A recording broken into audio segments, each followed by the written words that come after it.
Hey everyone, what's up? It's Sarah and welcome back to my channel. I am so excited, you guys, because I didn't think that this was going to happen. I thought we weren't going to get another season of 90 Day Fiancé until 2022, but they are sneaking in a season of Before the 90 Days, and I am so excited to go over the cast with you guys today.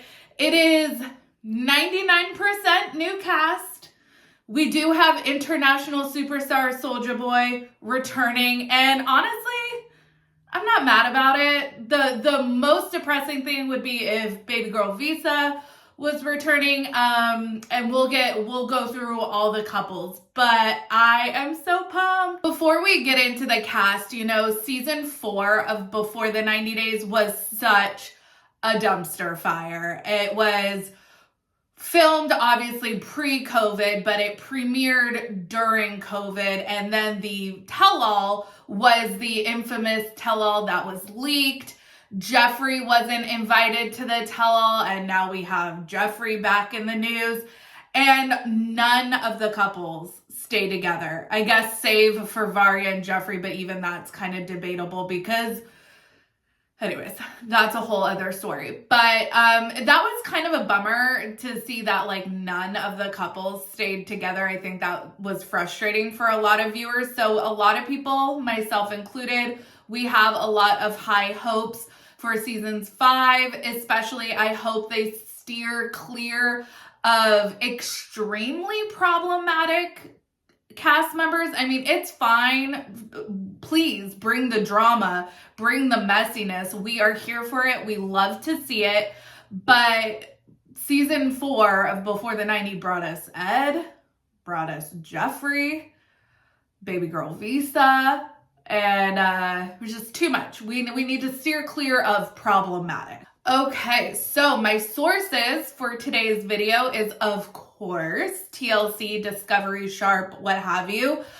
And Entertainment Weekly did an article with great blurbs about each couple, so I'm just gonna go through each couple. Let's start off with Gino, 51, and Jasmine, 34, from Panama. Me. Jasmine is my soulmate, and I haven't even met her yet. But to be honest, she's out of my league. That made you laugh. Do you like do when animals laugh your soul? Quiet. What's the password? What's the password? Give me your password. Are you texting with her? Yes or no? I think I made a big mistake. I hate you because you broke my heart. So Gino is a 51-year-old automotive engineer.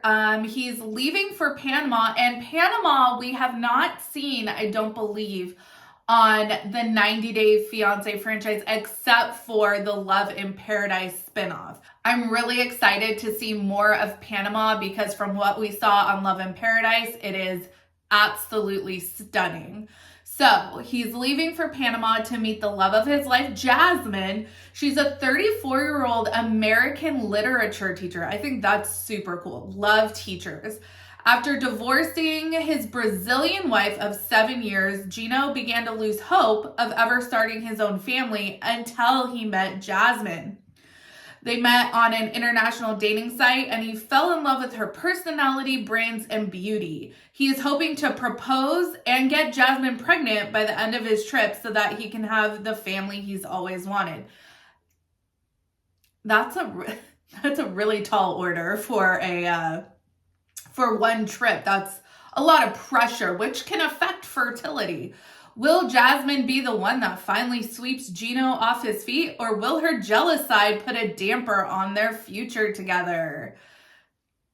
Next, we have Ben, 52, and Mahogany, 24, from Peru.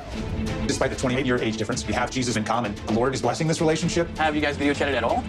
No, she's just very shy. This is not allowed. Ben is a former pastor from a strict conservative religious sect. So I don't know if you guys are any true crime aficionados like myself, but this rings TikTok cult o'clock to me. So he broke free of this conservative religious sect, and from the confinement of his marriage, he struggled to find his way forward. After a bout of homelessness, oh, that's really sad, he eventually found work as a model and caught Mahogany's eye after being featured in a fitness magazine. Her fateful DM led to an intense texting relationship. Bonded by their similar religious views, they fell in love and began making plans to meet in person. Despite a 28-year age difference, that's pretty significant. Ben's friends and family see countless red flags, from the significant age gap between them to the fact that they have never video chatted.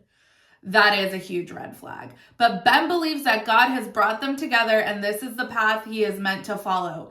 Is their relationship divine will? Or is Ben blinded to the possibility that Mahogany may not be the person she said she is? Next up, we have Ella, 29, and Johnny, 34, from a country we have not seen on the franchise yet, and I'm so excited, China. Let's take a look at this clip. Wow, that's a very beautiful hair. I'm so excited for him to get here, but I am a little worried that Johnny may not like me when he sees me in person. 他吃饭吃得多吗？美国嘛，甜点啊。 So Ella, a country girl from Idaho with a self-proclaimed obsession with Asian culture, met Johnny, her Asian prince, on a social media platform exclusively for Asian men and white women. Once they started video chatting, they realized they found their soulmates in one another. The pandemic has made it difficult for them to meet in person, and China's borders remain closed. But after a year and a half and a number of false starts, they're finally preparing for Johnny to visit Ella in her hometown and get engaged. Despite having video chatted intimately over the past few months, Ella's history with rejection from past romantic interests due to her weight has her worried about what it will be like when she and Johnny are together in person. Still, they're both ready to prove that their love can conquer all if they can overcome family skepticism and pandemic barriers. Next up, we have Caleb, 28, and Elena, 27, from Russia, which, if that sounds familiar, we have an Elena from Russia on this season. So I have a feeling it's like Sarah. I had a roommate in college named Sarah. There are so many Sarahs. If you're of a certain age in America, there's a good chance, if you're in your mid-30s, that you know a few Sarahs. Elena and I have a deep connection, but I'm worried what other people would say is a massive difference between us. Oh my God! Какая дива! Elena, somewhere in this airport. I'm scared he's gonna see me in the wheelchair. He's gonna go, ew. Caleb and Elena connected and developed a friendship on social media as teens, but they lost touch for 13 years until they serendipitously matched on a dating app when Caleb was planning a trip to Elena's home country of Russia. Those plans fell through, but their newly rekindled virtual friendship blossomed into something much deeper. Now they're finally ready to meet for the first time to see if their emotional connection is deep enough to overcome their physical differences. Elena is a little person, and her condition prevents her from walking and standing for long periods of time, so she frequently uses a wheelchair, making free-spirited Caleb wonder if he'll be able to adjust to her needs. Caleb also has to win over Elena's roommate and protective best friend Elijah, who joins them on their introductory rendezvous in Turkey.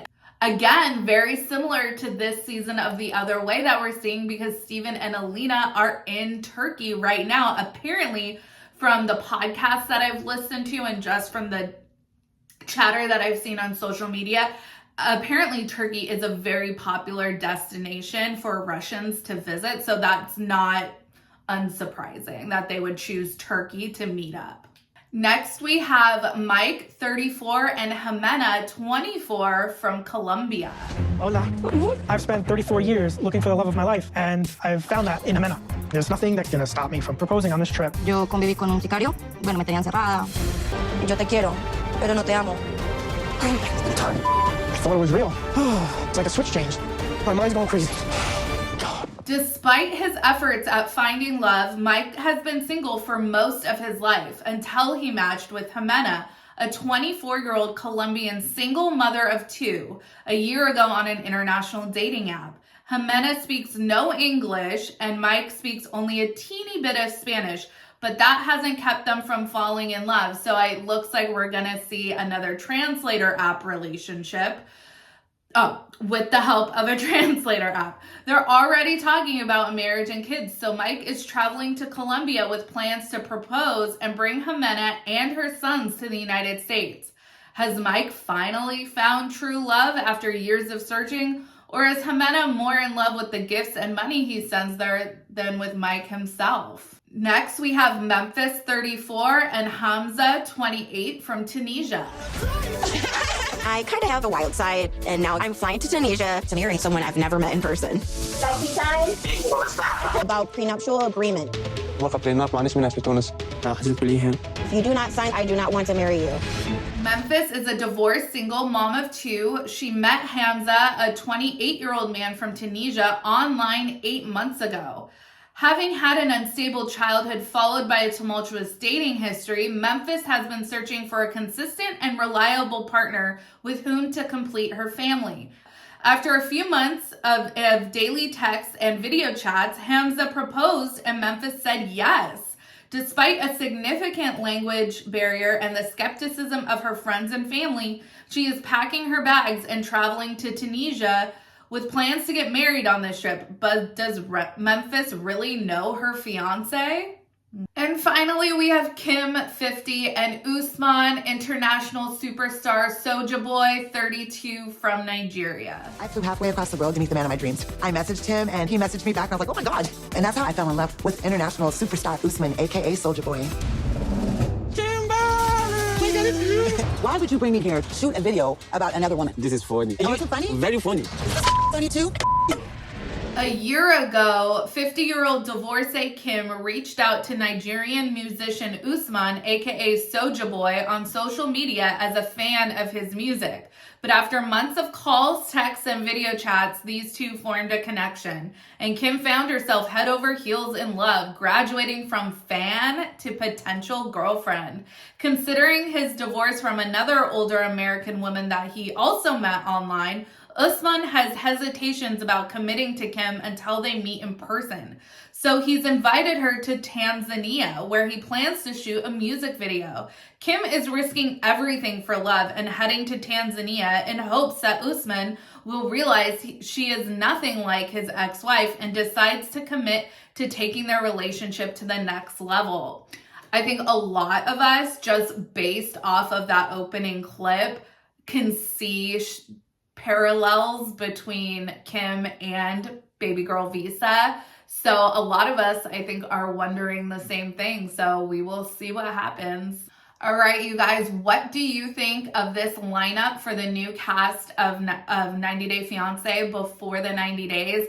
I am hopeful and optimistic. I'm really excited for mostly new cast members. And you know what? Like, Soja Boy was entertaining. So as long as Kim is not as problematic as baby girl Visa, then I think we will be okay. But I'm very interested to hear your guys' thoughts. Is there anyone right off the bat that you're really excited and really interested in their relationship just based off of these introductions? Let me know down in the comments. Make sure you like this video, subscribe to my channel, follow me on Instagram and Twitter at Reality Squad, and I'll see you guys in the next video. Take care, have a good one, much love.